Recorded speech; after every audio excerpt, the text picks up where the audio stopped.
দেখবেন বাংলাদেশে আমাদের ক্রিকেটাররা যখন অন্য কোনো দেশের সাথে খেলে, অনেক সময় এমন হয় বল বাকি একটা, রান দরকার 6টা। বল বাকি কয়টা? পটুয়াখালী বুঝে নাই বোধহয়।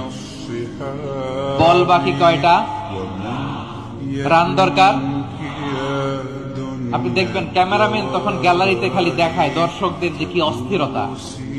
হিপ হপ স্টাইলের মেয়েটা, যে মেয়েটার ওড়না এতক্ষণ ছিল গলায়, এতক্ষণ কই ছিল, ওই মেয়েটা দেখবেন ওড়নাটা টেনে মাথায় দিয়ে এরকম মোনাজাত ধরতেছে, আল্লাহ আল্লাহ, একটা ছক্কা, আল্লাহ আল্লাহ, আমার লাল সবুজের পতাকারে তুমি অপমানিত কইরো না আল্লাহ, ইন্ডিয়ার সাথে আমাদের খেলা আল্লাহ আল্লাহ, একটা ছক্কা, একটা একটা। পুরো পুরো খেলা জুড়ে এই মেয়ের ওড়না ছিল গলায়, কিন্তু যখন এক বলে 6 রান দরকার, ওড়না চলে আসছে কোথায়? মাথায়। আবার মুনাজাত আছে না নেই? ঠিকই বাংলাদেশের দামাল ছেলে এমন এক শট মারলো, বল চলে গেল স্টেডিয়ামের বাইরে, ছক্কা, জিতে গেলাম আমরা।